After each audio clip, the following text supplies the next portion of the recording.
Akhir tahun 1816, Inggris harus menyerahkan kekuasaannya kembali kepada Belanda. Reaksi bangsa Indonesia ketika Belanda kembali mengadakan perlawanan diantaranya terjadi Perang Paderi, Perang Patimura, Perang Diponegoro, dan Perang Aceh.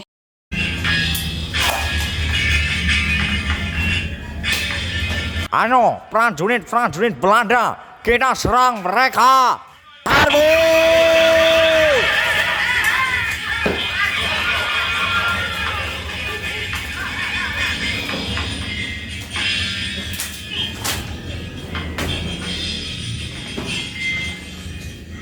Ayo, rakyat Indonesia, maju. Jangan masih kalah. Ayo, perang, maju, perang.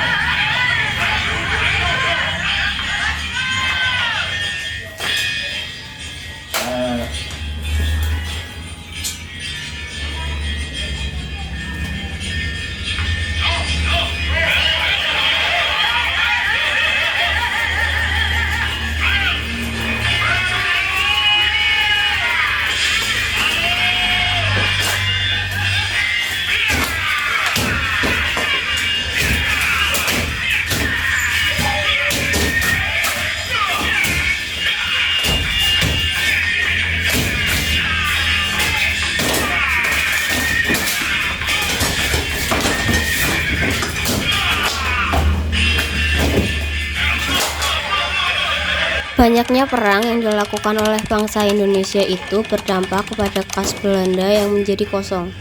Jadi gitu ceritanya anak-anak. Oh, apa yang dilakukan Belanda untuk mengisi kas negara yang kosong?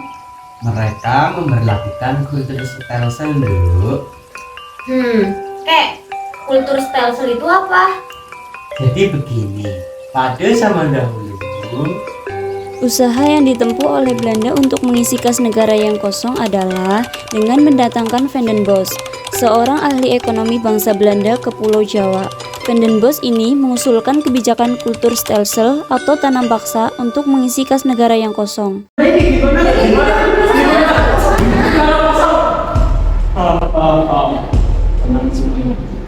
Untuk mengisi kas negara, mari kita. Wah, semangat keren. Kita berlakukan kultur stelsel. Apa yang sebenarnya kau maksud dengan kultur stelsel itu? Kultur stelsel atau tanam paksa adalah sistem yang mengharuskan rakyat melaksanakan proyek penanaman ekspor di bawah paksaan pemerintah kolonial Belanda. Kita akan memberlakukan beberapa kebijakan. Ketentuan kultur stelsel adalah sebagai berikut. Pertama, 1/5 tanah milik rakyat yang subur diwajibkan untuk dijadikan area tanam paksa. Kedua, tenaga yang digunakan untuk bekerja dalam tanam paksa tidak boleh melebihi tenaga yang digunakan untuk menanam tanaman padi. Ketiga, tanah yang dijadikan area tanam paksa dibebaskan dari membayar pajak. Keempat, kegagalan panen akan ditanggung oleh pemerintah.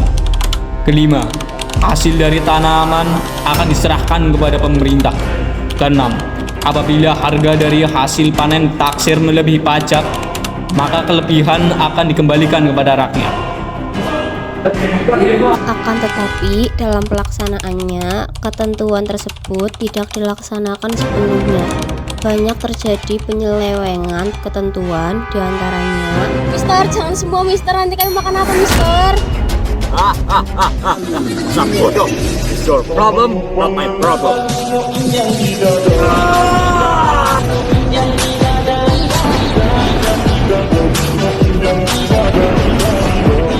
Udah bisa bahasa Inggris.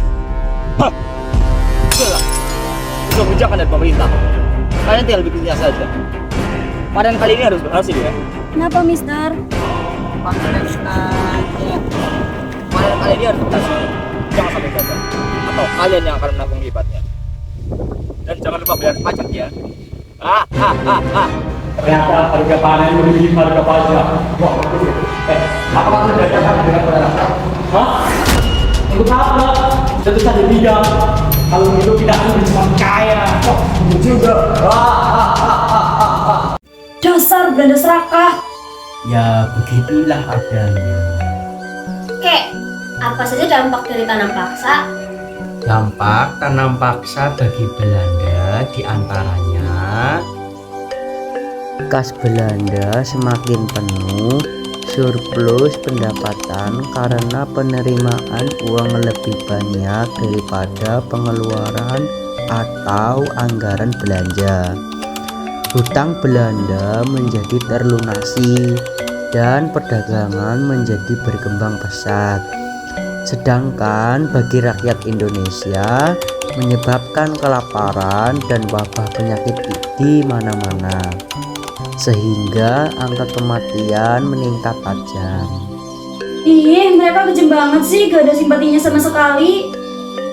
Jangan salah Nduk, ada loh simpati dari berbagai golongan, termasuk dari orang Belanda. Yang benar. Iya, benar.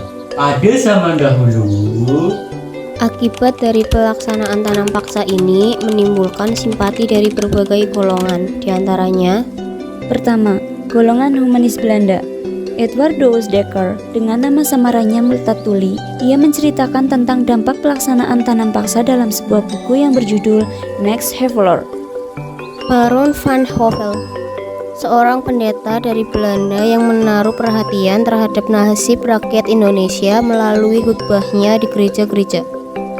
Van de Venter mengkritik pelaksanaan tanam paksa dan mengharuskan pemerintah Belanda untuk membahas kebaikan bangsa Indonesia melalui politik etis atau politik balas budi yang isinya mengenai trilogi Van de Venter yang diantaranya adalah edukasi, yaitu pendidikan untuk kaum pribumi, irigasi, yaitu pengairan untuk kaum pribumi, transmigrasi, yaitu perpindahan penduduk dari Pulau Jawa dan Bali ke Sumatera.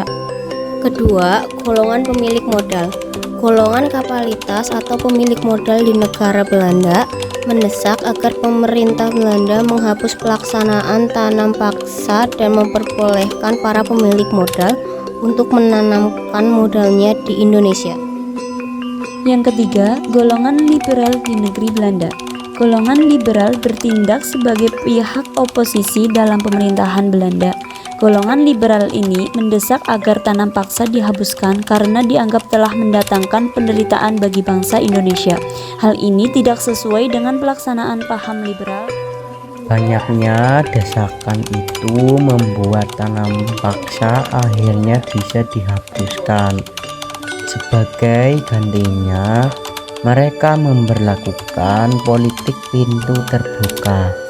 Bagi rakyat Indonesia, politik pintu terbuka masih tidak dapat meningkatkan kesejahteraan rakyat karena masih banyak yang dipekerjakan sebagai buruh kasar di perkebunan Belanda dengan upah yang sangat rendah dan kerja yang sangat berat.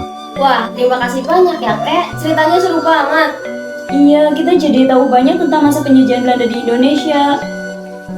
Sama-sama, Nduk.